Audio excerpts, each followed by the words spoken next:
पानी के बिना अच्छी फसल आएगी नहीं और अच्छा उत्पादन नहीं आएगा और आपको अच्छा पैसा नहीं मिलेगा। वहां पे आपको ये पता होना चाहिए कि हमारे पास कितने एकड़ का पानी है, उतना ही एकड़ खेती करनी चाहिए और उसी टाइप का इरिगेशन सिस्टम इस्तेमाल करना चाहिए। फिर वो चाहे वो ड्रिप हो, स्प्रिंकलर हो या रेन गन हो, रेन पाइप हो। दोस्तों बोरवेल एक मुझे लगता है कि रिस्क की सोर्स है। जल स्तर ऊपर है तो बोरवेल कीजिए, जल स्तर बहुत ज्यादा नीचे है तो पॉन्ड बना के उसमें स्टॉक कीजिए। अगर यहाँ पे हार्ड मिट्टी है तो कुआं बनाइए। आप अगर आपके आसपास से नदी की गई है 4-5 किलोमीटर तो वहां से पाइपलाइन लेके आइए और खेत में कहीं से पे एक स्टॉक पॉइंट कीजिए, सेंट्रलाइज सिस्टम। कौन सी मोटर आपको चूज करनी चाहिए, मोनोब्लॉक ले या ओपन वेल सबमर्सिबल ले या वर्टिकल सबमर्सिबल ले, बोर में कौन सी डालनी है, कुएं में कौन सी डालनी है, तालाब में कौन सी डालनी है, नदी में कौन सी डालनी है, ये सारा कंफ्यूजन आपका दूर हो जाएगा। ये ऑटोफार्म कंपनी का पंप सेंस क्या करता है कि मुझे घर से अगर मोटर ऑन करनी है, ऑफ करनी है, इनका मोबाइल ऐप है, उस एप्लीकेशन से मोटर ऑन ऑफ कर सकता हूँ। मुझे बार बार खेत में आने की जरूरत नहीं, यहाँ पे बटन दबाने की जरूरत नहीं है। लेकिन उसके साथ साथ सबसे जरूरी होता है पाइपलाइन। दोस्तों पीवीसी क्या होता है, एचडीपी क्या होता है, लपेटा क्या होता है, कौन सा पाइप कहाँ पे इस्तेमाल करना है और इसका फिटिंग कैसे होता है, वो खेत में जाके मैं आपको दिखाने वाला हूँ। पानी को जो है मान लीजिए 3 इंची से 2 इंची करना है तो इसको रेड्यूसर बोलते हैं। ये 3 इंची का पाइप यहाँ पे बैठता है, यहाँ पे आगे 2 इंची का बैठता है। चाहे सॉकेट लगाना हो, टी लगाना हो, वाई लगाना हो, पानी को वॉल लगाना हो और भी बहुत सारी चीजें हैं। ये सारा लाइव आपको देखने को मिलेगा फील्ड में। अभी मैं बताने वाला हूँ कि मोटर को कैसे फिट करते हैं, उसको बिजली कैसे लगती है, क्या उसमें आप ऑटोमेशन कर सकते हैं। उसके अलावा फिल्टर्स वगैरह भी मैंने कैसे लगाए हैं वो भी आपको आगे देखने को मिलेगा। अगर यहाँ पे आप थोड़ा भी प्लस माइनस करते हैं तो आपके लिए बहुत रिस्क हो सकती है।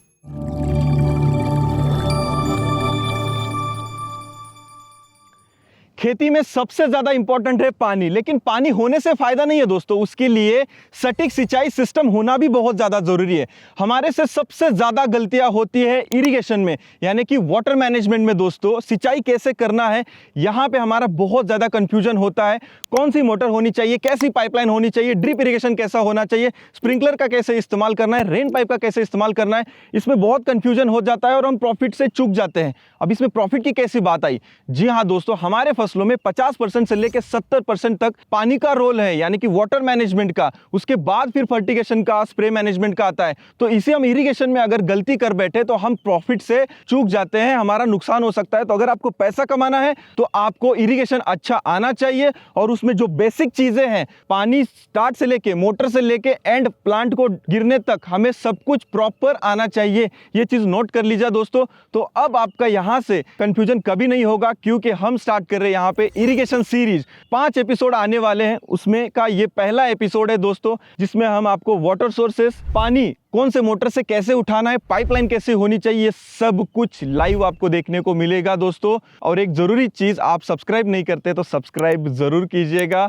चलिए शुरू करते हैं पहला एपिसोड प्रैक्टिकल नॉलेज के साथ। हमारे घर में हम पानी पीने के लिए आरओ लगाते हैं, अलग अलग प्रकार के फिल्टर लगाते हैं, लेकिन अच्छा पानी पीते हैं। वैसे ही हमारे फसल के लिए हमें अच्छा पानी देना होता है। तो इस इरिगेशन सीरीज में सबसे पहली चीज मैं आपको बताना चाहूंगा कि फर्स्ट स्टेप हमारा क्या होना चाहिए, वाटर टेस्टिंग। वाटर टेस्टिंग हमारे लिए बहुत ज्यादा जरूरी है दोस्तों। मेरे पास वाटर का सोर्स जो है वो है कैनाल का पानी और कुएं में स्टॉक करता हूं मैं, या तो ग्राउंड वाटर मेरे कुएं में आता है। तो मैंने वाटर टेस्टिंग किया, ये मेरे वाटर टेस्टिंग की रिपोर्ट में स्क्रीन पे डाल दे रहा हूं। वाटर टेस्टिंग में क्या देखा जाता है कि आपके पानी का पीएच क्या है, ईसी यानी कि इलेक्ट्रिक कंडक्टिविटी क्या है, टीडीएस क्या है, ये सब कुछ चेक किया जाता है। उसके अलावा आपके वाटर में कौन कौन से न्यूट्रिएंट्स है ये भी जानना बहुत ज्यादा जरूरी है। जैसे मान लीजिए कोई वाटर में जो है मैग्नीशियम, जो ये न्यूट्रिशन है, ये सेकेंडरी न्यूट्रिशन है, ये ज्यादा होता है। किसी में कैल्शियम होता है या किसी में बोरान होता है पानी में। अगर मान लीजिए कोई न्यूट्रिशन आपके पानी में ही है तो आपको फसल को वो देने की जरूरत नहीं पड़ती है, धीरे धीरे वो कवर हो जाती है। या आपके फसल में डिफिशियंसी दिखती है तब आपको देने की जरूरत होती है।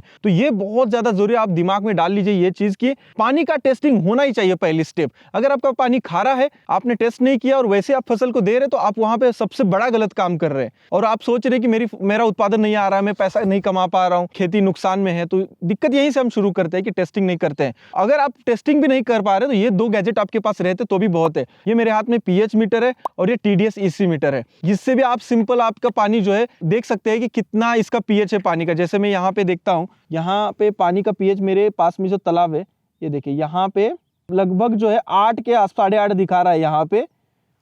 तो पानी का जो पीएच है दोस्तों वो 6 से 7.5 तक रहना चाहिए। अभी ये 8 यहाँ पे दिखा रहा है क्योंकि ये गंदा वाटर है, तो ये मैं स्प्रे के लिए इस्तेमाल नहीं कर सकता हूँ। तो ये चीज़ नोट कर लीजिए। इरिगेशन के लिए एक बार 8 पीएच का पानी चल जाएगा, लेकिन स्प्रे के लिए नहीं चलेगा। इसके अलावा मैं यहाँ पे देखिए टीडीएस ईसी चेक करने के लिए यहाँ पे मैं देख सकता हूँ, ये देखिए 310 टीडीएस यहाँ पे दिखा रहा है।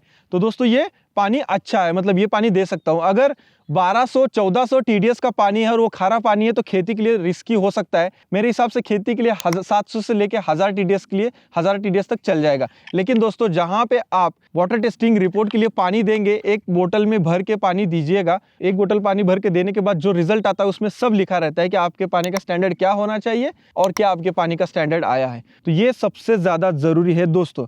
और जब आप वाटर का टेस्टिंग कर लेते हैं, पहली चीज़ तो आपके पास जो भी सोर्स है, वाटर टेस्टिंग करने के बाद आपका नेक्स्ट स्टेप आता है कि आप वाटर सोर्स जो है स्टोरेज क्या बनाएंगे। तालाब का पानी उठाएंगे या आप बड़ा वाला पॉन्ड में बनाएंगे या आपके यहाँ का पानी अच्छा है तो बोरवेल लगाएंगे। तो ये आगे का स्टेप होता है। उसके बाद फिर मोटर, फिर पाइपलाइन, ये सब कुछ आपको इस वीडियो में देखने को मिलने वाला है। स्टेप बाय स्टेप वीडियो को छोड़िएगा मत और एक कमेंट में मुझे ये बता के जाइएगा आपके पास कौन सा वाटर सोर्स है। और मैं आपको यहाँ से आगे अभी एक एक वाटर सोर्स दिखाता हूं कि कौन कौन से वाटर सोर्स है जो फार्मिंग के लिए इस्तेमाल कर सकते हैं। अभी मैं एक बोरवेल के पास में खड़ा हूं और ये एक ग्राउंड वाटर सोर्स है जो हम खेती के लिए इस्तेमाल करते हैं, घर के लिए भी इस्तेमाल करते हैं। तो जो हम जमीन के अंदर से पानी निकालते हैं उसको बोलते हैं ग्राउंड वाटर सोर्स। तो दोस्तों बोरवेल एक मुझे लगता है कि रिस्की सोर्स है। कुछ लोगों के लिए बहुत ही अच्छा है, कुछ लोगों के लिए रिस्की है। अब जैसे कि देखिए, अगर आप नॉर्थ इंडिया में जाते हैं, जैसे यूपी है, बिहार है, कुछ एरिया जो है दिल्ली के आसपास का है, जहाँ पे पानी का जल स्तर बहुत ऊपर है, 30 फीट, 40 फीट, 100 फीट पे ही है, जहाँ पे बहुत सारा पानी है।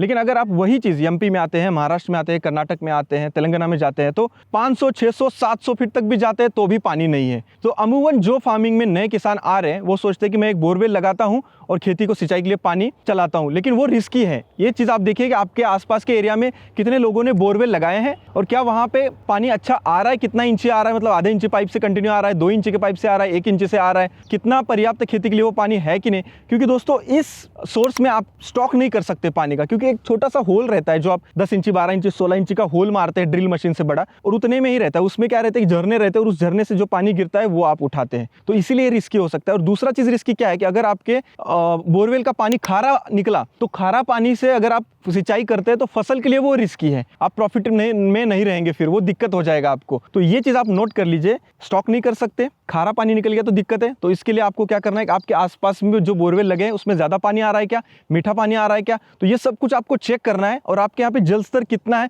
वो अंदाज़ा लगा लेना है और उसके हिसाब से ही बोरवेल करना है। और आपकी खेती कितनी है, 1 एकड़ है, आधा एकड़ है, 2 एकड़ है, क्या बोरवेल आपके लिए पर्याप्त हो सकता है क्या, ये कैलकुलेशन करना है। वो कैलकुलेशन कैसे होता है, सिंपल है। अगर आपका 1 एकड़ का फार्म है और हर 2 दिन में आपको 10,000 लीटर पानी लग रहा है तो क्या आपके बोरवेल से उतना पानी आ सकता है कि नहीं, ये आपको अंदाज़ा लगाना है। उसी अंदाजे से फिर तभी जाके बोरवेल आपको करना है, वरना बोरवेल मत कीजिएगा, नहीं तो नुकसान हो जाता है। बहुत सारे पुराने किसानों का मैंने देखा है कि वो क्या करते हैं कि उनको अचानक से गर्मियों में पानी कम पड़ गया तो वो बोरवेल लगाते हैं अपने फार्म पे, 2 लगाते हैं, 3 लगाते हैं, 4 लगाते हैं, बट एक ही बोरवेल से आपको अंदाजा आ जाता है जब पानी लग ही नहीं रहा आपके ज़मीन में, डेप्थ में है, तो बार बार किसी लोग को बुला के नारियल से या इधर उधर चेक करके वहाँ पे होल लगाते हैं तो उसमें कोई फायदा नहीं है दोस्तों। वैसा मत कीजिए। आपके यहाँ पे जल स्तर नीचे है, कॉमन सेंस है, गूगल पे भी सर्च करते हैं कि कौन से जगह पे कितना जल स्तर है तो आपको पता चल जाएगा, उस हिसाब से आप बोर लगा सकते हैं। अगर आपके यहाँ पे जल स्तर अच्छा है, आपको बोरवेल लगाना है, तो दोस्तों बोरवेल में खर्चा कितना होता है वो भी आपको मैं तुरंत बता देता हूँ। 1 फीट का हमारे यहाँ 70 रुपये से लेकर 100 रुपये तक। अगर आप 100 फीट खुदाई करते हैं तो 10,000 रुपये आपको खर्चा होगा। और इसका केसिंग होता है, यानी ऊपर का एक प्लास्टिक का पाइप नीचे 10 फीट तक डाला जाता है, उसमें लगभग 1 फीट का 400 से 500 रुपये, यानी कि वो 10 फीट का 5,000 रुपये। वो किस लिए होता है, क्योंकि आप जब बोरवेल करते हैं तो ऊपर का हिस्सा धंसने वाला होता है, तो इसके लिए प्लास्टिक का पाइप साइड से डाला जाता है। तो सिंपल, तो एक बोरवेल का आप अगर 200 फीट निकालते हैं तो 25,000 के आसपास खर्चा हो जाएगा। और बाकी का मोटर का, पाइप का मैं आगे आपको वीडियो में बताने वाला हूं कि बोरवेल के लिए कौन सा मोटर चाहिए, तालाब के लिए कौन सा चाहिए, कुएं के लिए कौन सा चाहिए, नदी के लिए कौन सा चाहिए, पाइपलाइन कैसे होना चाहिए, ये सब कुछ आपको प्रैक्टिकली इस वीडियो में आगे देखने को मिलेगा। स्टेप 1 में वाटर टेस्टिंग करना ही करना है, उसके बाद ही आगे बढ़ना है। लेकिन स्टेप 2 उससे भी इंपॉर्टेंट है दोस्तों। अगर आपके पास पानी है तभी आप अच्छी खेती कर सकते हैं। अगर आपके पास अधूरा पानी है तो आप अच्छी खेती नहीं कर सकते हैं, क्योंकि पानी के बिना अच्छी फसल आएगी नहीं और अच्छा उत्पादन नहीं आएगा और आपको अच्छा पैसा नहीं मिलेगा वहां पे। बहुत सारे किसान भाई ये गलती करते हैं कि उनके पास 5 एकड़ का पानी होता है और वो 10 एकड़ खेती करते हैं और हर बार गर्मियों में उनको खेती में फटका बैठ जाता है, पानी कम बढ़ जाता है। तो कहीं ना कहीं जब आप खेती में उतरते हैं तो आपको ये पता होना चाहिए कि हमारे पास कितने एकड़ का पानी है उतना ही एकड़ खेती करनी चाहिए और उसी टाइप का इरिगेशन सिस्टम इस्तेमाल करना चाहिए। फिर वो चाहे वो ड्रिप हो, स्प्रिंकलर हो या रेन गन हो, रेन पाइप हो, उसी हिसाब से फिर आगे चुनाव करना पड़ता है। तो उसका एक बेसिक सा सिंपल कैलकुलेशन आपको लगाना पड़ेगा दोस्तों कि आपके पास पहले तो ये देखिए कि कौन सा वाटर सोर्स है। अगर नदी है बड़ी जहाँ पे कंटिन्यूस पानी है तो वहाँ दिक्कत नहीं है, अगर आपके पास डैम है तो वहाँ पे भी दिक्कत नहीं है, बहता पानी ऐसे सरफेस वाटर कैनल है तो वहाँ पे भी दिक्कत नहीं है। लेकिन आपके पास कुआं है, आप ड्राई इलाके में हैं, तो आपको कैलकुलेशन आपके पास चाहिए। आपको अनर्गल पानी इधर उधर खर्चा नहीं करना है, एकदम हिसाब से नाप जोक के ही आपको वहाँ पे पानी देना पड़ता है। तो एक कैलकुलेशन मैं आपको बताता हूँ। मान लीजिए आप वेजिटेबल की खेती कर रहे हैं, अगर शिमला मिर्च की कर रहे हैं या टमाटर की कर रहे हैं, तो वहाँ पे 1 एकड़ में ड्रिप इरिगेशन अगर आप करते हैं तो 7000 बटन आते हैं। 7000 बटन में प्रति घंटा अगर वो 2 लीटर का है तो 7000 बटन से 14000 लीटर पानी प्रति घंटा गिरेगा। अगर एक टाइम पे आप 2 घंटा पानी गिराते हैं तो यहाँ पे 28000 लीटर पानी गिरेगा। हफ्ते में 1 बार गिराते हैं, तो हफ्ते में 2 बार गिराते हैं तो 28 × 2 56,000 पानी गिरेगा दोस्तों। 3 बार आप गिराते हैं तो 84,000 लीटर आपको पानी चाहिए। जब भी आप इरिगेशन करते हैं तो आपको मॉइस्चर लेवल चेक करके ही इरिगेशन करना है, ये नोट कर लीजिएगा। या सॉइल सेंसर आपके पास चाहिए, हमारी फसल इरिगेशन पे आ गई है तभी इरिगेशन करना है, एक्स्ट्रा इरिगेशन करेंगे तो आपका स्टॉक कम हो जाएगा। तो ऐसे एक बेसिक हफ्ते में अगर आपको 84,000 लीटर पानी लगने वाला है तो आपके पास जो भी पॉन्ड है, जो भी कुआं है, क्या आपके पास उतना स्टॉक है क्या जो आपको गर्मियों में 1-2 महीने के लिए सस्टेन कर पाए? आपके पास सरफेस वाटर कैनाल का नहीं है, कैनाल का नहीं है, या नदी का नहीं है तो, या डैम का नहीं है तो ये कैलकुलेशन बहुत ज़्यादा ज़रूरी है। ऐसा नहीं करना है कि हमारे पास 1 एकड़ का पानी है और हम 10 एकड़ खेती कर रहे हैं, 2 एकड़ कर रहे हैं, तो वैसे हमारी फसल खराब हो जाएगी। और कहीं ना कहीं जब हमें पैसा होने का टाइम आ जाता है, पानी कम पड़ जाता है, फिर हमें कई बार खरीद के भी पानी कहीं से लाना पड़ता है तो डालना पड़ता है। हमारे यहाँ बहुत सारे एरिया में वैसे होता है। तो कहीं ना कहीं हमारी ये अवेयरनेस की बात है और सीखने की बात है, एजुकेशन की बात है कि हमें पता होना चाहिए कि हमें कितना पानी देना है। तो ये हो गया दोस्तों कैलकुलेशन, ऐसे आपको मारना है। कैलकुलेशन मारते समय चाहे वो ड्रिप हो, स्प्रिंकलर हो, मिनी स्प्रिंकलर हो, रेन पाइप हो, रेन गन हो, जो भी चीज़ आप लेने जा रहे हैं वहाँ पे दुकानदार आपको बताएगा कि 1 घंटे में इसका इतना ही डिस्चार्ज है। या इसी इरिगेशन सीरीज में मैं आपको आगे एपिसोड आने वाले हैं ये सारे, उसमें आपको पता चल जाएगा कि कौन सी चीज़ कितना 1 घंटे में पानी उड़ाती है और आपको कितना पानी का स्टॉक रहना चाहिए। ये बहुत ज़्यादा ज़रूरी है। अब मैं आपको बताता हूँ कि वाटर सोर्सेस हमारे कौन कौन से हैं। हमारे यहाँ पे मेजरली हम कैनाल का सोर्स है, हमें पानी की दिक्कत नहीं है। मेरे यहाँ पे सांगली डिस्ट्रिक्ट में, महाराष्ट्र में कई जगह पे नदी का सोर्स है, वहाँ पे भी दिक्कत नहीं है। डैम है, वहाँ पे भी दिक्कत नहीं है। तो दोस्तों जब आप सरफेस वाटर, बहता पानी नहर से कहीं से भी उठाते हैं तो आपको वहाँ पे कौन सी मोटर, कौन सी पाइपलाइन इस्तेमाल करनी है, ये इसी एपिसोड में आपको पता चलेगा। आगे उसका फिटिंग, कौन सी मोटर चाहिए, कितना लोड चाहिए, कितना HP का चाहिए, सब कुछ बने रहिएगा, कंटिन्यू छोड़िएगा मत, डिटेल में देखिएगा। बहुत एक एक बारीक चीज़ मैं आपको बता रहा हूँ यहाँ पे।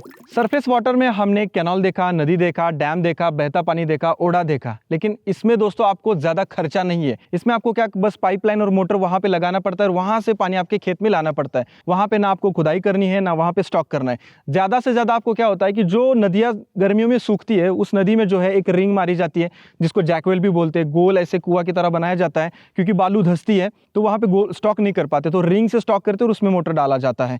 तो मैं आपको वहाँ पे बताऊंगा कि नदी में, जैकवेल में कौन सा मोटर कहाँ पे डालना है। लेकिन पहले हम सोर्सेस के बारे में समझते हैं। तो वहाँ पे कोई खर्चा नहीं है, लेकिन इस सोर्स में दोस्तों यहाँ पे देखिए, हमारा कुआं है, इसको बावड़ी भी बोलते हैं, इसका बहुत बड़ा साइज है, इसमें खर्चा होता है। हमारे यहाँ पे 1 फीट का 15,000 रुपये एवरेज खर्चा होता है। डिपेंड करता है कि आपका खेत कैसे है, काला मिट्टी है, चूना मिट्टी है, या पथरीला हार्ड है, तो वो काम करने के ऊपर डिपेंड करता है। लेकिन एक 15,000 से भी अगर पकड़ ले तो 10 फीट का 1.5 लाख रुपए हो जाता है। अगर 30 फीट आपको गहरा ले जाना है तो 4.5 लाख रुपए आपका खर्चा हो जाएगा। उसके बाद डायमीटर में 30 का बता रहा हूँ, 30 बाई अगर 30 लेके जाते हैं तो 4.5 लाख रुपए। और साइड का रिंग जो है ये 2 लाख रुपए खर्चा हो जाएगा। ये रिंग भी कितना मिट्टी ढसता है वहां तक आपको डालना पड़ता है, बट ये फिजिबल होता है जहाँ पे हार्ड जमीन है वहां पे ये रिंग डालना, और कुआं के लिए और आपको स्टॉक करना है तो उसके लिए। इसमें तो 6-6.5 लाख रुपए मेरा 4 साल पहले खर्चा हुआ था, और आज के डेट में भी अगर 40 बाई 40 आप लेके जाते तो 5-6 लाख रुपए इजीली खर्चा हो जाएगा आपका। इसके अलावा इसमें मोटर है, HDP पाइप है, लाइट है, उसका भी खर्चा अलग है, मैं आपको आगे चल के बताता हूँ। इसके अलावा स्टॉक करने के लिए हम क्या इस्तेमाल करते हैं कि पॉन्ड का इस्तेमाल करते हैं। 1 गुंठे का, 10 गुंठे का, आधे एकड़ का, 1 एकड़ का पॉन्ड बनाते हैं। उस पॉन्ड की कैपेसिटी होती है कि वो गहरा कितना है, उसकी हाइट कितनी है, उसकी चौड़ाई कितनी है, उसके ऊपर उसका खर्चा डिपेंड करता है। वो आप 5 लाख से लेकर 20-50 लाख तक उसका पॉन्ड बना सकते हैं। मैंने 2-2 एकड़ के पॉन्ड देखे हैं जिसमें करोड़ों लीटर पानी रहता है, जिसमें एक एकड़ के पॉन्ड में आप 2-2 साल का पानी स्टॉक कर सकते हैं आपके 2 एकड़ 5 एकड़ खेती के लिए। तो वो डिपेंड करता है, मान लीजिए आपकी 2 एकड़ खेती है, आप कैलकुलेशन कीजिए साल में मुझे इतना लाख लीटर पानी लगना है, उतना टैंक बनाए और उस टैंक से आप इस्तेमाल कर सकते हैं। रेन वाटर हार्वेस्टिंग करके उस टैंक में भर दीजिए। मैंने बहुत सारे फार्मर ऐसे देखे कि उनके पास 10-10 एकड़ का पॉली हाउस है और वो पॉली हाउस का पानी rain water harvesting, poly house के ऊपर फनल में जो पानी गिर रहा है उसको भी स्टॉक करके वो रखते हैं। अलग अलग दिमाग लगा के आप पानी का स्टॉक कर सकते हैं और उस स्टॉक को आप खेती में इस्तेमाल कर सकते हैं। सबसे इंपॉर्टेंट यही है कि कैलकुलेशन आपके पास होना चाहिए। और जो आप पॉन्ड बनाने वाले उसमें दोस्तों 550 माइक्रोन की शीट डालनी पड़ती है ताकि वो मजबूत रहती है। 8 से 10 साल उस शीट को जो है कुछ भी नहीं होता है और वो उसका खर्चा टोटली साइज़ के अनुसार है। मैं उसका खर्चा आपको बताऊंगा नहीं, बट बेसिक एक खर्चा बताता हूँ। अगर छोटा भी आपको एक 10 गुंठे का भी बनाना हो तो कम से कम 3-4 लाख रुपए खर्चा हो जाएगा। वो भी डिपेंड करता है आपकी मिट्टी कितनी हार्ड है, जैसे भी कितने दिन चलता है, डेप्थ कितना लेना है, तो उसके ऊपर डिपेंड है।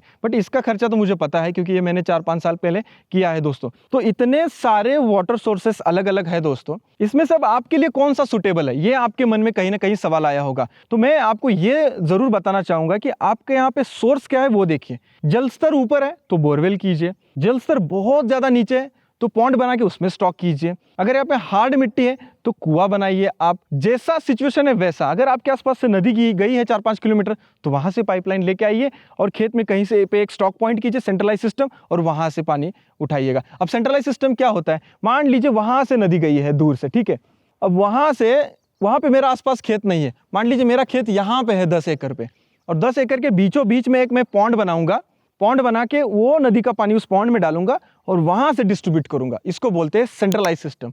तो ये आप सेंट्रलाइज सिस्टम भी कर सकते हैं। तो तरीके अलग अलग हो सकते हैं, बट आपको ये करना है कि पानी कहाँ से लाना है, हमें क्या आगे कितने एकड़ के लिए हमें पानी देना और किस तरीके से देना है, ये आपके माइंड में क्लियर होना चाहिए। तो ये हो गए हमारे सारे वाटर सोर्सेस, और आपके सिचुएशन के अनुसार आप स्टॉक कीजिए, आपके खेती के अनुसार आपको कितना पानी चाहिए वो स्टॉक कीजिए। और इसके बाद ये वाटर सोर्सेस तो हो गए, इसके बाद हमें लगता है मोटर। तो अब हम सीधा दुकानदार के पास में जाएंगे और दुकान में मैं आपको डिटेल में दिखाऊंगा कि कौन सी मोटर कहाँ पे इस्तेमाल करनी है और वो इस कुएं में या तालाब में, नदी में फिट कैसे करनी है और उसके आगे की पाइपलाइन कैसे करनी है। मोटर के बारे में मैं आपको खेत से नहीं बता पाऊंगा, इसीलिए सीधा मैं मोटर के दुकान में आया हूं और अब मैं आपको बताने वाला हूं कि कौन सी मोटर आपको चूज करनी चाहिए। बहुत सारा कंफ्यूजन रहता है कि हम मोनोब्लॉक ले या ओपन वेल सबमर्सिबल ले या वर्टिकल सबमर्सिबल ले, बोर में कौन सी डालनी है, कुएं में कौन सी डालनी है, तालाब में कौन सी डालनी है, नदी में कौन सी डालनी है। ये सारा कंफ्यूजन आपका दूर हो जाएगा। लेकिन उसके पहले आपको ना एक चीज़ है, कैलकुलेशन है, वो आपको समझना बहुत ज़्यादा ज़रूरी है। तो ये कैलकुलेशन के लिए आपको ना ऐसी छोटी सी मशीन होती है, जीपीएस मशीन, ये लेनी पड़ती है आपको। ये जीपीएस मशीन क्या होती है कि समुद्र तल से जो हाइट है ना ये बताती है। जैसे मान लीजिए अभी मैं जहाँ पे खड़ा हूँ यहाँ पे मैं एक पॉइंट मार देता हूँ और यहाँ से 2 किलोमीटर पे जाता हूँ वहाँ पे एक पॉइंट मार देता हूँ, तो ये बीच की जो ऊंचाई है ये मशीन बताती है। अगर आपके पास ये अवेलेबल नहीं है तो आप गूगल अर्थ इस एप्लीकेशन का भी इस्तेमाल कर सकते हैं। उसमें आपको एक अंदाज़ा आ जाएगा कि आपके खेत की हाइट कितनी है जहाँ पे वाटर सोर्स है। तो मैं सिंपल भाषा में आपको यहाँ पे एक चार्ट पे दिखाना चाहूँगा। अभी हमने बैठ के यहाँ पे दुकान में चार्ट बनाया। मान लीजिए ये कुआं है, ठीक है, ये वेल है हमारी, कुआं है या आपका पॉन्ड है या नदी है, जो भी है, यहाँ पे से लेके ये खेत है, मान लीजिए यहाँ पे मैंने लिखा है ड्रिप यहाँ पे, तो यहाँ से लेके यहाँ तक आपकी पाइपलाइन जितनी लंबी जा रही है, यहाँ पे हमने 1000 मीटर का हिसाब निकाला, यानी कि 3000 फीट का। 1000 मीटर में मैं पूरा आपको बताता हूँ। ये हमने हिसाब निकाला कि 1000 मीटर की पाइपलाइन है, तो इसमें फ्रिक्शन हेड कितना होगा। सबसे इंपॉर्टेंट होता है दोस्तों, जो भी आप मोटर ले रहे हैं वो चुनाव करते समय हेड कितना है, तो ये चार्ट में आपका हेड निकलेगा। तो वो कैसे, तो ये कुआं से लेके यहाँ तक 1000 मीटर के पाइपलाइन में फ्रिक्शन आपका पहले रहेगा, उसके साथ साथ एलिवेशन यानी कि ऊंचाई कितनी है उसका हेड निकलेगा। मान लीजिए फ्रिक्शन हेड यहाँ पे 10 मीटर का है 1000 मीटर में, एलिवेशन है 10 मीटर, वो भी इस मशीन से निकालने के बाद, अगर 5 मीटर है तो 5 मीटर, 6 मीटर है तो 6 मीटर यहाँ पे लिखना है। इसके बाद वेल के अंदर गहराई कितनी है, मान लीजिए 30 फीट है यानी कि 10 मीटर है, तो वेल का 10 मीटर हेड हो गया। इसके बाद ड्रिप का और फिल्टर का दोनों को मिला के 15, फिल्टर का भी यहाँ पे कुएं के पास में जो फिल्टर लगता है उसका 5 मीटर आप हेड पकड़ लीजिए, और ड्रिप का 10 मीटर यहाँ पे जो खेत है इसका, तो टोटल मिला के 45 मीटर हेड हो जाएगा इस पूरे सिस्टम का, पूरे चार्ट का, यानी कि कुएं से लेके खेत तक आपका 45 मीटर हेड। तो आपको 45 मीटर हेड की मोटर लेनी पड़ेगी। अब हेड यानी कि क्या होता है दोस्तों? हेड एक ऐसी चीज़ है, सिंपल भाषा में आपको बताता हूँ, कुएं से लेकर आखिरी खेत तक पाइपलाइन जो जा रही है, 3 इंची की हो 4 इंची की हो, उसमें ऊंचाई कितनी है, वो पाइपलाइन कितना घूम के जा रही है, और नदी कुएं से कितना ऊपर आ रही है या तालाब से कितना ऊपर आ रही है, इसको बोलते हैं हेड। तो वो हेड कितना है वो हमें निकालना पड़ता है। तो मैंने आपको 1000 मीटर का सीधा बताया एलिवेशन, हेड मैंने 10 मीटर पकड़ा, जो ऊंचाई जो इस मशीन से भी आप निकाल सकते हैं एलिवेशन, समुद्र सपाटी से आप पहला पॉइंट कहाँ पे और दूसरा पॉइंट कहाँ पे वो आपको निकालना है। फ्रिक्शन हेड 10 मीटर पकड़ा, टोटल 45 मीटर हेड आ गया।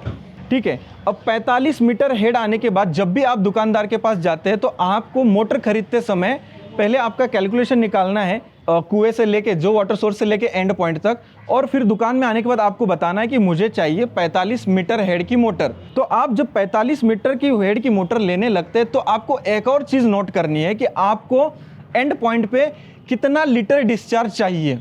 डिस्चार्ज यानी कि क्या है, मान लीजिए 1 एकड़ में आपको एक टाइम पे 20,000 लीटर पानी चाहिए, तो उस मोटर का क्या 1 सेकंड में कितना डिस्चार्ज है और इसके हिसाब से 1 घंटे में कितना डिस्चार्ज है वो लिखा रहता है। जैसे कि यहाँ पे एक मोटर रखी गई है आपके सामने, ये इस मोटर का पर सेकंड का डिस्चार्ज है 4 लीटर। यहाँ पे 4.5 है, मैं 4 पकड़ता हूँ, 4 इंटू अगर मैं 60 सेकंड करता हूँ तो 240 लीटर 1 मिनट का आता है, इंटू अगर मैं 60 करता हूँ तो 14,400 लीटर इसका 1 घंटे का डिस्चार्ज है।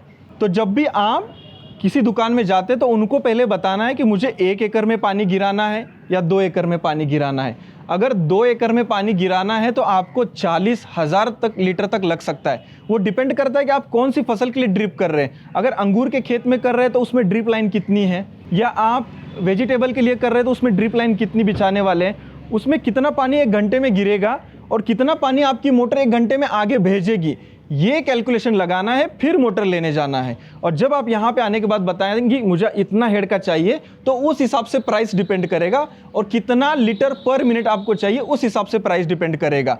अब मान लीजिए आपको आगे चाहिए 40,000 लीटर और आप बोल रहे 5 HP की मोटर दो, तो उसमें क्या वो 40,000 लीटर जाएगा क्या 5 HP में, वो आपको देखना है। तो वो शायद 7.5 HP में जाएगा, 10 HP में जाएगा, तो वो उस हिसाब से आपको मोटर HP में फिर आपको जाना है। पहले आपको पानी कितना चाहिए वो देखना है, हेड कितना चाहिए वो देखना है, और फिर HP में यानी कि हॉर्स पावर में फिर आपको आना है दोस्तों। और उसके बाद आपको देखना है कि हाँ मुझे कुएं में डालना है, तो आप ये ओपन वेल हॉरिजॉन्टल सबमर्सिबल जो पानी के अंदर रहता है, इसको 10 साल तक कोई दिक्कत नहीं है। अगर आपको नदी में डालना है तो ये भी डाल सकते हैं, उसके साथ साथ मोनोब्लॉक भी डाल सकते हैं। मोनोब्लॉक यानी दोस्तों जो पानी के अंदर नहीं रहता है, पानी के बाहर मोटर रहता है, बस पाइप लगा के पानी को बाहर खींचा जाता है और ये नदी के बाहर या तालाब के बाहर रख सकते हैं। बट मेरे हिसाब से आप ओपन वेल सबमर्सिबल इस्तेमाल करेंगे तो बेटर है हर जगह के लिए आज के टाइम पे, और इसका डिस्चार्ज, इसका पावर बेस्ट रहता है। उसके साथ साथ दोस्तों अगर आप जो हमारा बोरवेल होता है 200 फीट गहरा रहता है, 400 फीट गहरा रहता है, उसके लिए हमें वर्टिकल सबमर्सिबल पंप इस्तेमाल करना पड़ता है, यानी कि जो खड़ा होता है। इसमें होता है V4, V6, V8, V10। ये क्या होता है V4, V6, V8? ये होता है डायमीटर। V4 यानी कि 4 इंची का डायमीटर होता है। आपके बोरवेल का होल का साइज़ क्या है वो आपको देखना है और इस हिसाब से चुनाव करना है। अब बताता हूँ मैं आपको, इसमें 2 सेट होता है, एक होता है मोटर और एक होता है पंप सेट। पंप सेट में इम्पेलर होते हैं ऊपर की तरफ, वो घूमते हैं, वो घुमाता है नीचे का मोटर जिसको हम करंट सप्लाई करते हैं। मोटर इम्पेलर को घुमाता है और वो पानी ऊपर भेजता है। तो इसमें सेट्स होते हैं, 10 सेट वाला, 15 सेट वाला, 20 सेट वाला। वो डिस्चार्ज के ऊपर आपको लेना पड़ता है। तो बोरवेल का भी अगर आप सबमर्सिबल ले रहे हैं तो आपको ये ध्यान देना है कि आपका खेत कितना दूर है, कितना ऊंचाई पे है। वो एलिवेशन आप इजीली निकाल सकते हैं, फ्रिक्शन हेड भी इजीली निकाल सकते हैं। 1000 मीटर का मैंने आपको यहाँ पे बताया, उस हिसाब से आपका जितना भी मीटर है वो आप कैलकुलेशन इजीली कर सकते हैं। फिर से एक बार मैं सिंपल भाषा में बताता हूँ। यहाँ पे आपका वेल है या बोरवेल है जो भी है, यहाँ से पानी यहाँ पहुँचाना है, तो आपका फ्रिक्शन यहाँ पे लॉस होगा 10 मीटर का। एलिवेशन हमने यहाँ पे हाइट GPS से अंदाजे से पकड़ा है, यहाँ पे 10 मीटर। वेल का नीचे से ज़मीन के अंदर से उठाने के लिए पानी 10 मीटर, और ड्रिप के लिए यहाँ पे हमने 10 मीटर और फिल्टर के लिए 5 मीटर से 45 मीटर हेड का हमने मोटर पकड़ा।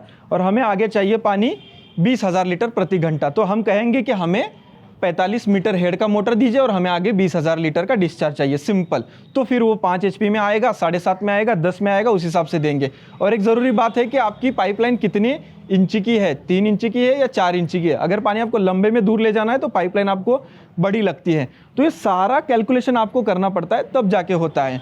अगर 5 HP के आसपास मोटर लेते हैं दोस्तों, तो मैं आपको एक अंदाजन रेट बताता हूँ, 25 से 30 हज़ार रुपये खर्चा होगा। 7 HP का आप इस्तेमाल करते हैं तो 30 से 40 हज़ार रुपये के आसपास खर्चा होगा। तो खर्चा ये जितना HP बढ़ेगा, जितना आपको पानी का डिस्चार्ज बढ़ेगा, वैसा मोटर का भी खर्चा आपका बढ़ेगा। और एक ज़रूरी बात ये है कि दोस्तों, मैंने बताया कि कुएं में आप ये हॉरिजॉन्टल डाल सकते हैं, लेकिन आपको डिस्चार्ज अगर ज़्यादा लगता है तो आप वर्टिकल का भी इस्तेमाल कर सकते हैं, क्योंकि वर्टिकल डिस्चार्ज में बेस्ट रहता है। तो आप उस मोटर का भी इस्तेमाल कर सकते हैं। तो मुझे अब लगता है कि आपके दिमाग में सारा आइडिया आ गया होगा।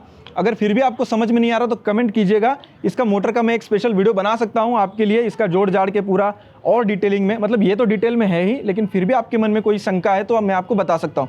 एक सिंपल भी बात बताता हूँ, जब भी दुकान में आप आते हैं तो यहाँ पे देखिए सब कुछ लिखा रहता है इस मोटर के ऊपर। जैसे इस मोटर का हेड है 18, डिस्चार्ज पर लीटर पर सेकेंड है 4.5।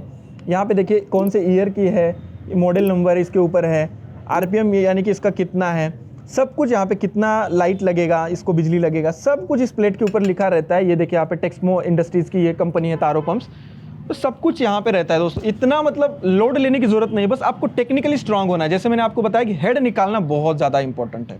जो मैंने आपको बताया एलिवेशन, फ्रिक्शन, फिल्टर का, ड्रिप का 10-15 आप पकड़ सकते हैं ईजिली। और मैंने अभी आपको पूरा डिटेल अच्छे तरीके से बता दिया यहाँ पे। अब भी कोई है तो सवाल आप जरूर कीजिएगा।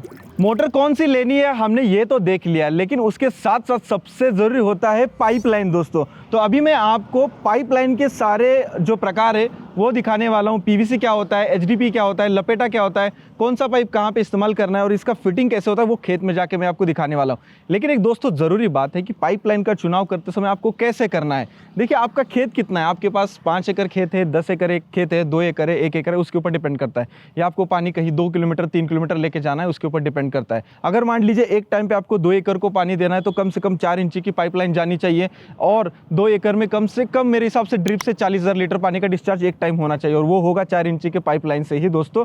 और मोटर भी उतना 40,000 प्रति घंटे डिस्चार्ज देने वाली और उतना HP की मोटर आपको लगेगी। तो सबसे पहले तो मैं आपको बताता हूँ पाइप्स दोस्तों। तो यहाँ पे देख सकते हैं मार्केट में PVC पाइप बहुत ही अलग अलग प्रकार के आते हैं।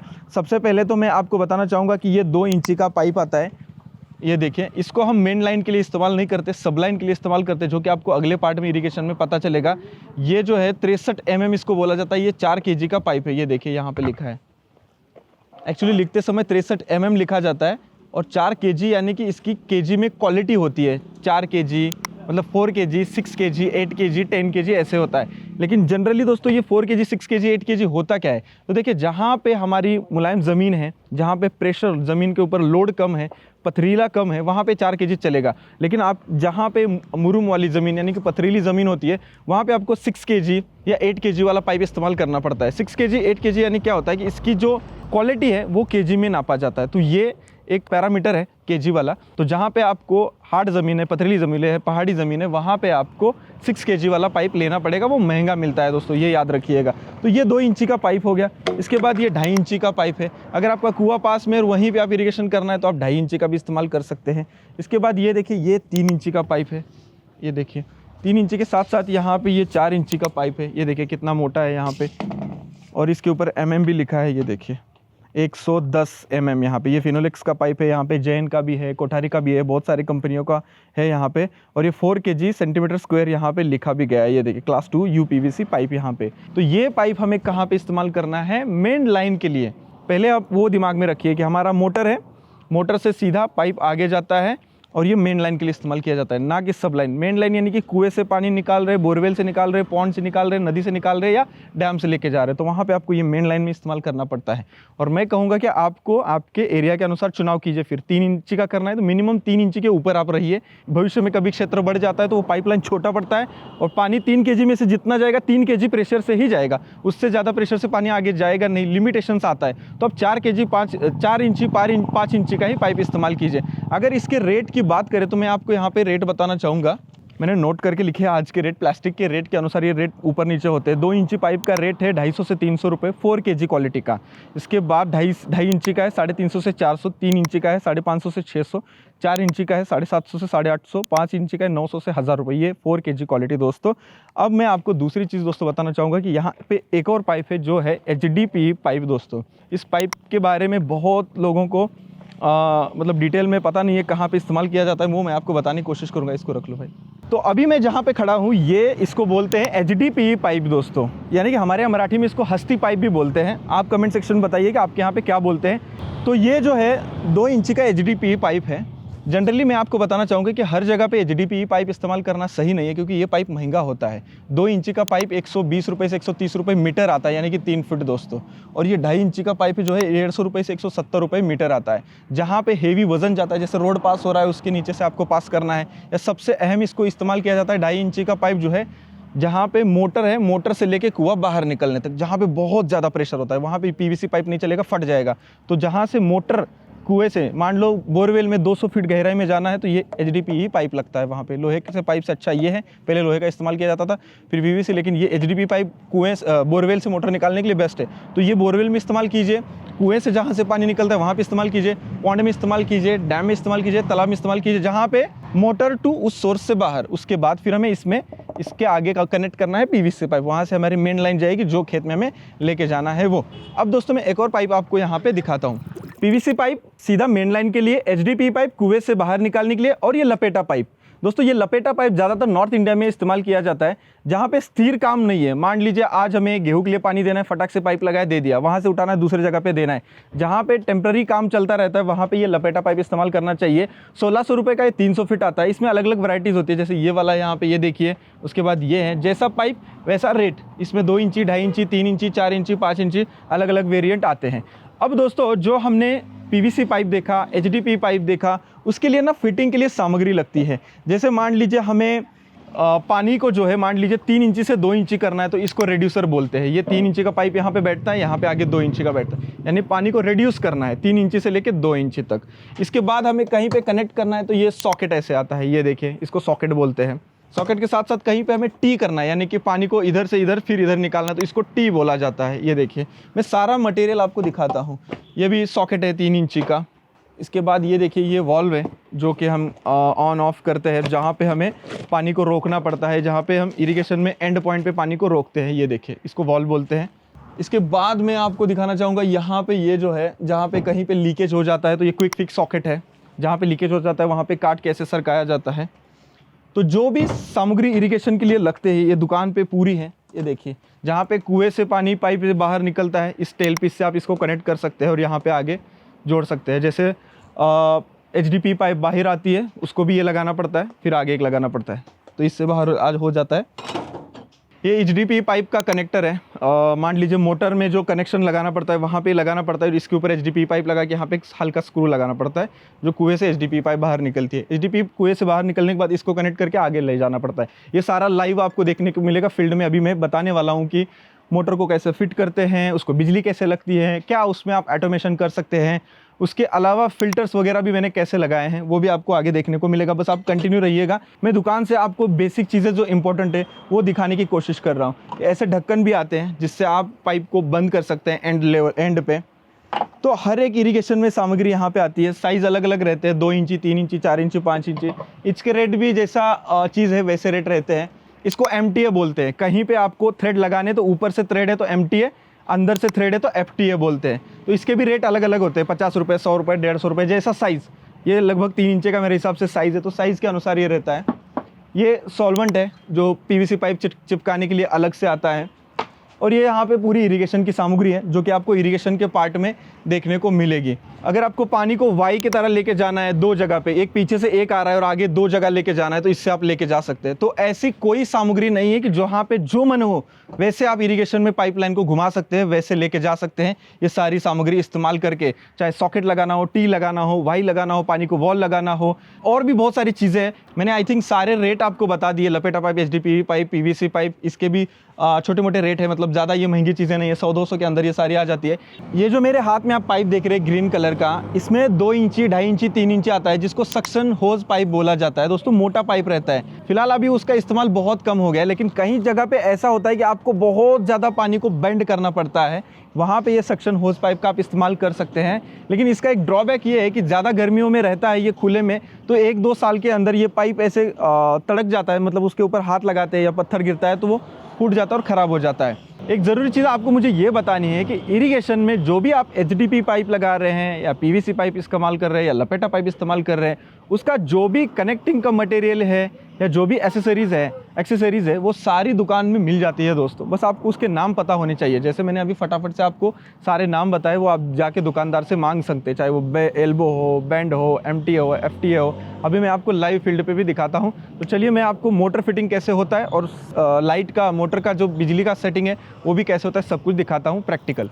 शायद अभी तक आपने आपका वाटर सोर्स कौन सा ये कमेंट में बताया नहीं है। मेरा वाटर सोर्स यानी कि मैं जो खेती के लिए पानी का इस्तेमाल करता हूँ वो कैनाल का करता हूँ। और यहाँ पे एक चीज़ आपको दिखानी है, जैसे मैंने आपको बोला कि एचडीपी पाइप, जहाँ पे आप पीवीसी पाइप का इस्तेमाल नहीं कर सकते हैं वहाँ पे आपको एचडीपी का करना है। ये देखिए यहाँ पे कैनाल का पानी अंदर ओपन वेल सबमर्सिबल अंदर डाला हुआ है और वो पाइप से पानी खींच रहे हैं, वो देखिए, और ऊपर पीवीसी पाइप लगाया है और पानी सीधा जो है खेत में जा रहा है या कुएं में जा रहा है स्टॉक करने के लिए।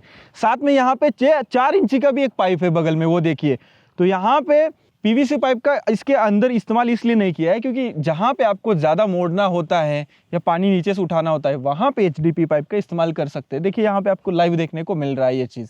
अभी भी आपने कमेंट नहीं किया तो फटाक से बताइएगा आपका वाटर सोर्स कौन सा है खेती के लिए जो पानी इस्तेमाल आप करते हैं।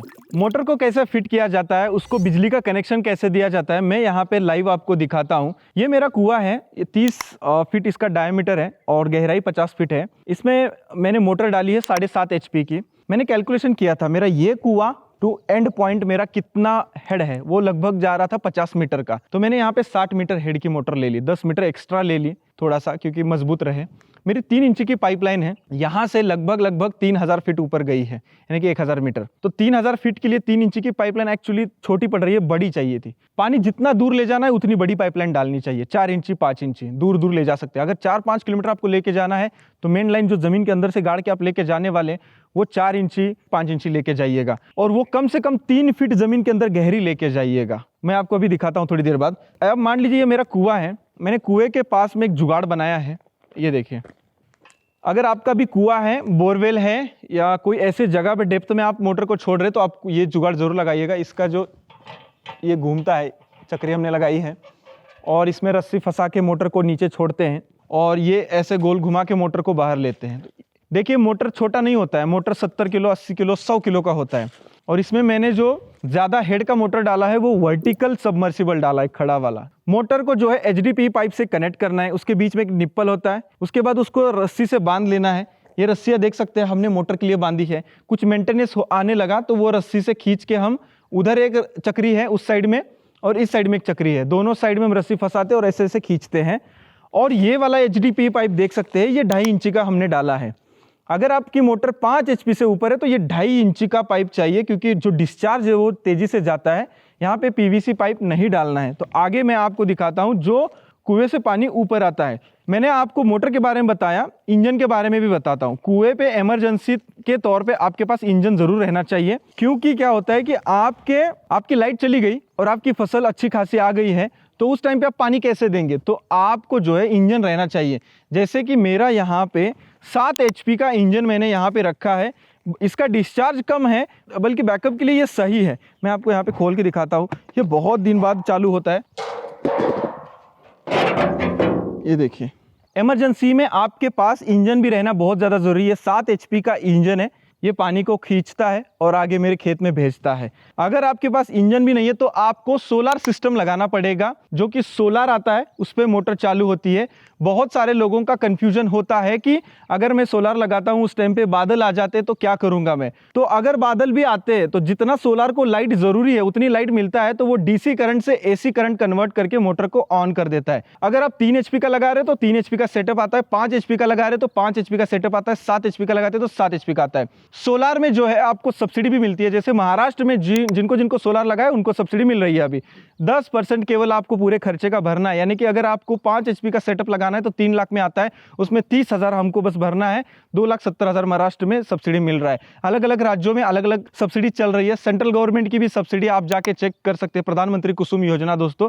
इस आप वेबसाइट पे जाइएगा, गूगल पे सर्च करके, वहां पे भी आपको पता चलेगा। सोलार एक बेहतरीन टेक्नोलॉजी है जिससे आप 5 HP 7 HP की मोटर चला सकते हैं। सुबह 6 से लेकर शाम को 6 बजे तक 12 घंटा लाइट आपको मिलती है। बस बरसात के टाइम पे आपको मतलब दिक्कत होगी, लेकिन बरसात के टाइम पे वैसे भी हम इरिगेशन नहीं करते, केवल फर्टिलाइजर्स वगैरह छोड़ना है तो उसके लिए आपके पास एक मोटर रहेगा जो बिजली पे चलेगा, उतना भी बहुत है। या 1-2 दिन पीछे सनलाइट तो आ ही जाती है, तो वो दिक्कत नहीं करेगा उतना। तो सोलार के बारे में मैंने आपको बता दिया। सोलार के बारे में हमने एक डिटेल में वीडियो बनाया है, वो चैनल पे आप जाके देखिए। लगभग उसको बहुत सारे किसानों ने वीडियो देखा है, उसका फायदा भी उठाया, उनको समझ में आया डिटेल में उनको, तो चैनल पे जाके आप जरूर देखिएगा। अब मैं आपको एक चीज़ दूसरी बताता हूँ। हमने मोटर को नया लाया, उसको जोड़ा, कनेक्टर से HDPE पाइप से अंदर छोड़ दिया।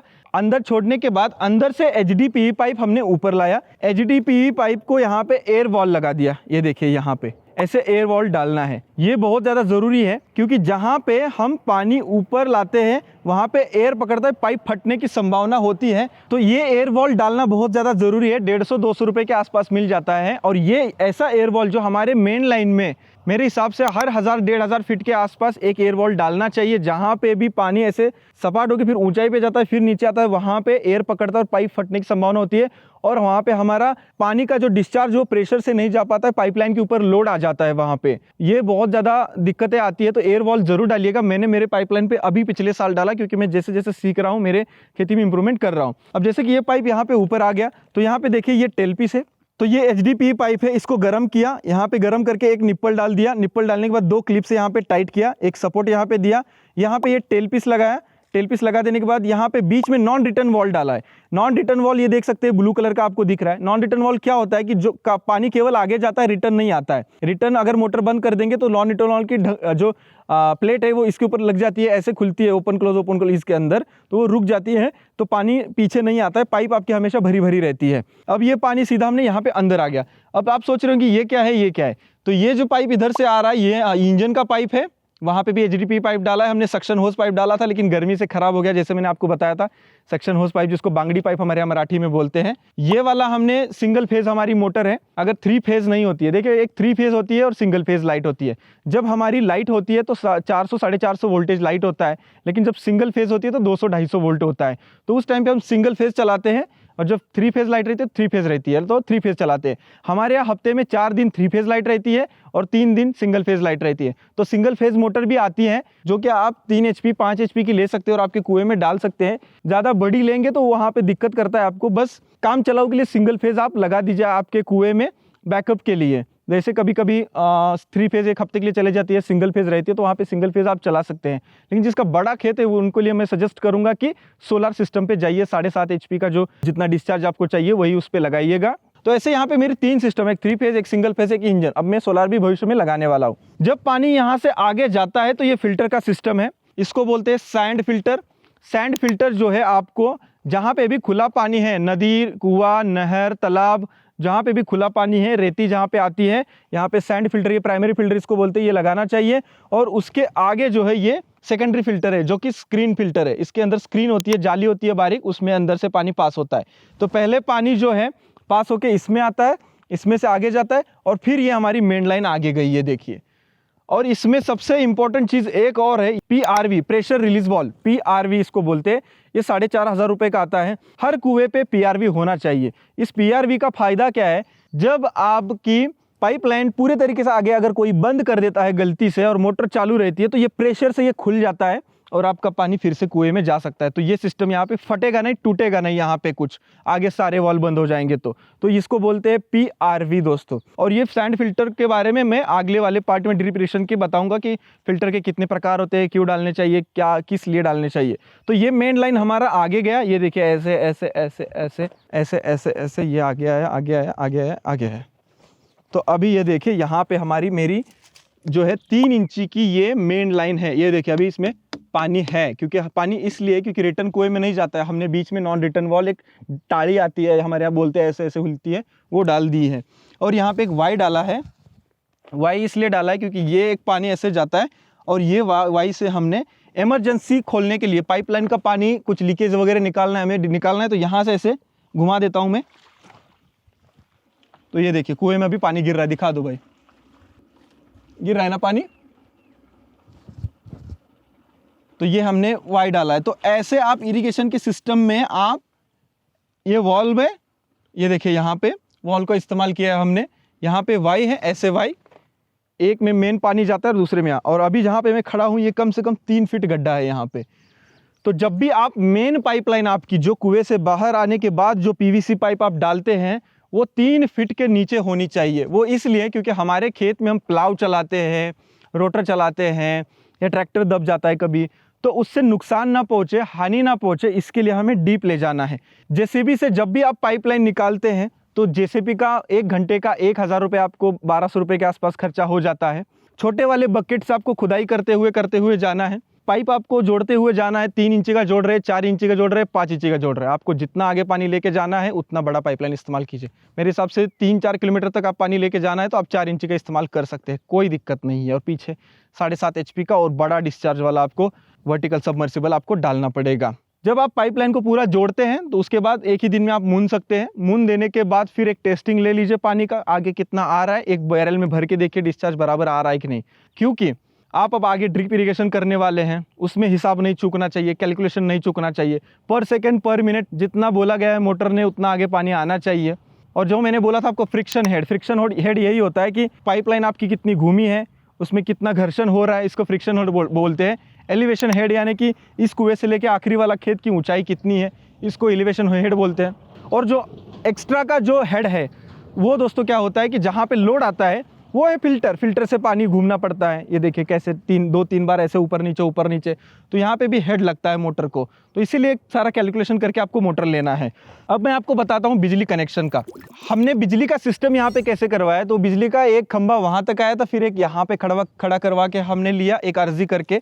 उसके बाद यहाँ पे हमने पूरा सॉर्टेड सिस्टम किया है। यहाँ पे ये तीनों फ्यूज़ है, फ्यूज़ के पास में MCV है, कोई दिक्कत हो जाती है तो MCV यहाँ पे गिर जाता है। यहाँ का सिस्टम पूरा 3 फेज़ का है, नीचे का सिस्टम पूरा सिंगल फेज़ का है, तो अलग अलग यहाँ पे सिस्टम है। मैं यहाँ पे आपको सिंगल फेज़ का भी खोल के दिखाता हूँ। ये देखिए यहाँ पे ये सिंगल फेज़ का है। और यहाँ पे एक और चीज़ आपको दिख रही होगी, ये देखिए यहाँ पे ये ऑटोफार्म कंपनी का पंप सेंस है दोस्तों। ये ऑटोफार्म कंपनी का पंप सेंस क्या करता है कि मुझे घर से अगर मोटर ऑन करनी है, ऑफ करनी है, तो मैं इनका मोबाइल ऐप है उस एप्लीकेशन से मोटर ऑन ऑफ कर सकता हूं। तो इससे मेरा क्या हो रहा है कि टाइम बच रहा है, मुझे बार बार खेत में आने की ज़रूरत नहीं है, यहाँ पे बटन दबाने की ज़रूरत नहीं है। ये ऑटोफार्म कंपनी आपको पूरा ऑटोमाइजेशन करके देती है दोस्तों। अगर आपको मोटर ऑन करनी है, ऑफ करनी है, वॉल ऑन ऑफ करना है, तो सब कुछ आप एक मोबाइल ऐप से कर सकते हैं। तो बहुत ही बढ़िया इससे काम हुआ है। मैंने अभी 6 महीना हो चुका है लगाए हुए, मुझे तो बहुत सुकून मिला और मेरा काम ईजी हो गया। ये मैं पेटी अभी खोलने भी नहीं आता हूँ। मोटर का जो वायर होता है वो अच्छे से यहाँ पर फिट करना है प्रॉपरली, और ये सारा काम आपको जो वायरमैन होता है उनसे करवा के लेना है सेफ्टी से, क्योंकि आप खुद मत कीजिए, इस चक्कर में मत पड़िएगा, रिस्क हो सकती है यहाँ पे कोई भी काम करना। ये देखिए यहाँ पे 2 केबल गई है, एक केबल 3 फेज़ की है और एक केबल सिंगल फेज़ की है, और एक हमारा इंजन है। तो ये ऐसे होता है। तो अगर वोल्टेज की बात करें तो वोल्टेज जो है 400-450 वोल्टेज यहाँ पे लगता है आपको मोटर चालू होने के लिए। बाकी तो इसमें ज़्यादा कुछ दिमाग लगाने वाली बात नहीं है, बहुत ही सिंपल है। बस आपको मोटर का चुनाव अच्छे से करना है, पाइपलाइन का चुनाव अच्छे से करना है, डिस्चार्ज अच्छे से होना चाहिए, हेड आपको अच्छे से निकालना है। ये सारी चीज़ें जो है यहाँ पे बहुत ही ध्यान से करना है। अगर यहाँ पे आप थोड़ा भी प्लस माइनस करते हैं तो आपके लिए बहुत रिस्क हो सकती है। अभी मैं आपको यहाँ पे एक इरिगेशन की फ्री वाली मेथड दिखाता हूँ। हमारे यहाँ पे इसका बहुत इस्तेमाल किया जाता है, शायद आपके यहाँ पे भी इस्तेमाल किया जाता होगा, लेकिन यहाँ पे सिंपल तरीका मैं दिखाता हूँ। यहाँ पे कोई बिजली की ज़रूरत नहीं है, मोटर की ज़रूरत नहीं है, इंजन की ज़रूरत नहीं है, यहाँ पे कोई फ्यूल नहीं लगता है, फ्री में एकदम आप इससे इरिगेशन कर सकते हैं। बट वो कैसे और कौन से तरीके से कर सकते हैं और कहाँ कहाँ पर कर सकते हैं वो मैं आपको यहाँ पर डिटेल में विस्तार से बताता हूँ। और इसका तरीका भी क्या है, यहाँ पर एक लाइव डेमो है दोस्तों। इस मेथड को बोलते हैं साइफन मेथड। यहाँ पे ग्रेविटी से पानी को दूसरे जगह पे ले जाया जाता है। जैसे कि मैं आपको सिंपल बताता हूँ, पानी को ऊंचाई से निचले स्तर पे लेके जाया जाता है पानी को। तो जैसे कि यहाँ पे लाइव देख सकते हैं, ये हमारे गांव का तालाब है। इस तालाब में लाइट की व्यवस्था नहीं है, ऐसे मान के चलिए, यहाँ पे हम इंजन मोटर का इस्तेमाल नहीं कर सकते हैं और यहाँ पे नीचे बहुत सारी खेती होती है और यहाँ पे पानी को ले जाया जाता है कुएं में या फसलों को, गन्ने को अलग अलग जगह पे। तो पहले तो हम जानते हैं इसका इस्तेमाल आप कहाँ कहाँ पे कर सकते हैं। जहाँ पे भी ऊंचाई है और वहाँ से आपको पानी को दूर लेके जाना है, आप ले जा सकते हैं। जैसे मान लीजिए कैनाल है, तालाब है या कोई बड़ा पानी का स्टॉक है और वहाँ पे नीचे आपको पानी ले जाना है, तो वहाँ पे आप इस साइफन मेथड का इस्तेमाल कर सकते हैं। ग्रेविटी द्वारा पानी को लेके जा सकते हैं। इसमें कोई भी खर्चा नहीं है, केवल आपको लगेगा पाइप। अब कैसा पाइप लगता है, इसमें आपको HDPE पाइप इस्तेमाल करना पड़ेगा या लपेटा पाइप इस्तेमाल करना पड़ेगा या कोई भी हल्का वाला पाइप जो बेंड हो सके।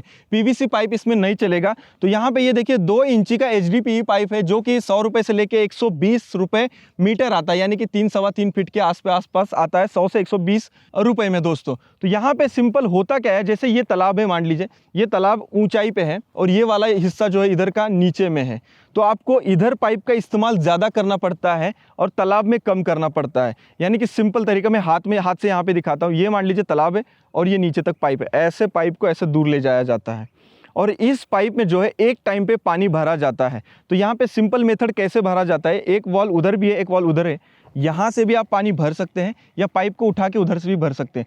पाइप को पूरा पानी से भर देना है, दोनों तरफ से बंद कर देना है और 1 2 3 बोल के एक टाइम पे दोनों ओर से मुंह को खोल देना है, ताकि होगा क्या कि जिधर ढलान है उधर पाइप में से पानी खींचेगा और उधर पानी निकलते जाएगा और इधर से पानी खींचते जाएगा। तो वैक्यूम के द्वारा ऐसे खींचते जाएगा तो सीधा पानी खींचेगा और नीचे की तरफ पानी जा रहा है। इससे ज़्यादा दूर तक आप पानी नहीं ले जा सकते। अगर मान लीजिए ढलान खत्म हो गई, ऊंचाई आ गई, तो पानी का प्रेशर उतना आगे नहीं मिलेगा और इस पानी से जो आप डायरेक्ट ड्रिप इरिगेशन नहीं कर सकते।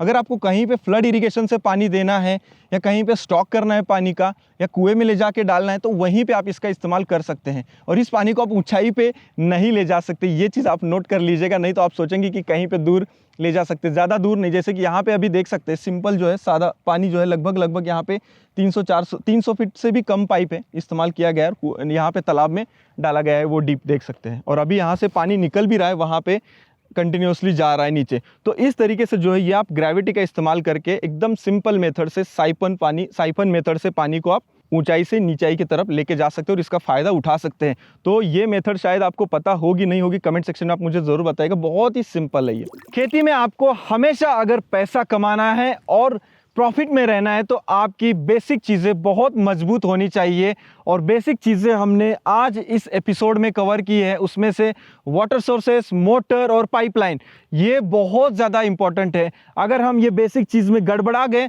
तो आगे का सिस्टम पूरा गड़बड़ा जाएगा, हम पैसा कमाने से कहीं ना कहीं चूक जाएंगे, क्योंकि पानी बहुत ही महत्वपूर्ण है हमारे खेती के लिए। उसको बहुत ही बचा के इस्तेमाल करना है, सटीक सिस्टम से इस्तेमाल करना है, तब जाके हम अच्छा पैसा कमा सकते हैं और अच्छा ग्रोथ कर सकते हैं। जी हाँ दोस्तों, और इस एपिसोड के बारे में आपकी क्या राय है, कुछ भी चीज़ अगर रह गई हो तो आप कमेंट सेक्शन में मुझे ज़रूर बताइएगा। मिलते हैं इरिगेशन के खास नए एपिसोड में।